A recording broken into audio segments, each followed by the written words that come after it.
तो ये जो नाअहल थे, ये लोग जो बेचने वाले लोग, सियासतदान जिन्होंने अपने ज़मीर को बेचा, अपनी आज़ादी को बेचा, इन्होंने समझा कि मैं भी बेच कर आऊंगा, लेकिन इनमें और मुझ में फर्क था। मैं अवाम का नुमाइंदा था। मेरे साथियों, याद रखो कि हम आपके साथ हैं, आपके साथ रहेंगे, आपके उमंग पर चलेंगे, आपकी मर्जी पर चलेंगे, आपके असूलों की खिलाफ वर्जी नहीं करेंगे और इंशाअल्लाह ताला पाकिस्तान को एक अजीम और बुलंद मुमलिकत बना के छोड़ेंगे। Pakistan's first democratically elected prime minister, the charismatic leader who once held the nation together, betrayed, deposed, and executed under circumstances that still haunt history. It was Zulfiqar Ali Bhutto removed by internal rivals, or did a foreign hand manipulate Pakistan's destiny? Today we uncover the story of Bhutto, the lost asset of Pakistan. Born in 1928 in Larkana, Zulfiqar Ali Bhutto rose to political prominence after the 1950s as a charismatic orator and nationalist visionary. He founded the Pakistan People's Party in 1967, promising Islamic socialism and a strong, independent Pakistan. Bhutto's rise coincided with the turbulent Pakistan, military interventions, political instability, and the loss of East Pakistan in 1971. Yet he became the symbol of Pakistan's resilience, tasked with rebuilding national pride and unity. Legalize aggression, legalize occupation, legalize everything that has been illegal till 14th or 15th of December 1971. I will not be a party to it. My country hearkens for me. Why should I waste my time here in the Security Council?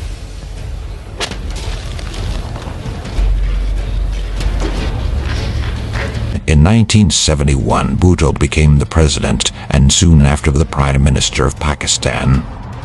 He introduced sweeping reforms, nationalizing industries, expanding education, and consolidating Pakistan's nuclear program. His policies made him both a national hero and a target for rivals within and outside the country. Bhutto's vision of an independent Pakistan clashed with entrenched powers, and reports suggest that foreign intelligence agencies were wary of Pakistan's rising nuclear ambitions and assertive foreign policy.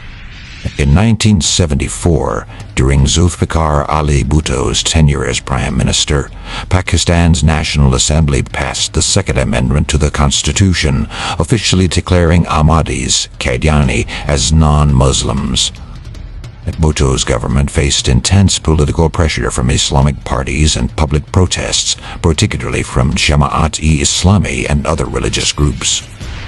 To maintain political stability and secure support from religious constituencies, Bhutto introduced the amendment, which added a clause to the Constitution defining a Muslim as someone who believes in the finality of the Prophet Muhammad, PBUH.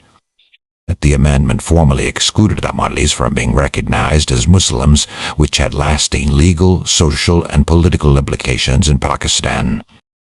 At the signing of this constitutional documents, Bhutto said, "I am signing on my death warrants." He saw the need for unity among Muslim-majority nations to protect their political and economic interests on the global stage. Bhutto was a strong advocate for a coordinated Muslim bloc. He proposed a platform for collective consultation and cooperation among Islamic countries to address issues like Palestine, Muslim minorities, and post-colonial development. In 1971, during a conference of Muslim foreign ministers in Jeddah, Bhutto's diplomatic efforts helped formalize plans for an organization that would become the Organization of Islamic Cooperation, OIC. His vision strengthened Pakistan's diplomatic standing in the Muslim world, portraying it as a leader advocating for unity and collective action. During the Arab-Israel War, he was the only man behind the idea of using oil as a weapon. Bhutto faced growing opposition from military leaders, rival politicians, and provincial factions. His consolidation of power, while politically savvy, made him enemies in key circles. By 1977, political unrest and accusations of electoral fraud provided a pretext for intervention. Some historians argue that destabilization efforts were encouraged by foreign powers concerned about Bhutto's independent stance and Pakistan's strategic position during the Cold War. On July 5, 1977, General Zia-ul-Haq staged a military coup ousting Bhutto. The coup was bloodless, but its consequences would shake Pakistan to its core. Bhutto was placed under house arrest and political opponents were suppressed. Public records and investigative reports suggest that external powers wary of Pakistan's independent nuclear and foreign policies subtly encouraged instability, creating conditions favorable to military intervention. He was tried for the murder of Nawab Muhammad Ahmad Khan in 1979 in what many observers and historians consider a politically motivated trial. The case was controversial, and international observers, including Amnesty International and journalists, questioned the fairness of proceedings. Despite international appeals for clemency, Bhutto was executed on April 4, 1977. His death is widely regarded as a judicial murder, a legal facade masking a political assassination. The execution sparked protests globally and deeply polarized Pakistan. Supporters saw a martyr, while opponents claimed it was the end of a controversial chapter. While internal politics played a role, declassified documents and investigative reports hinted at foreign intelligence agencies' indirect influence in Bhutto's downfall. U.S. downfall, Declassed 4, and Western intelligence were concerned about Pakistan's nuclear ambitions, its tilt towards non-alignment, and growing influence in the Muslim world. Historians note subtle diplomatic pressures, intelligence warnings, and encouragement of opposition factions as possible contributing factors to the military coup and subsequent judicial process. Zulfiqar Ali Bhutto remains a polarizing figure. He is remembered for his charisma, vision for an independent Pakistan, and bold reforms.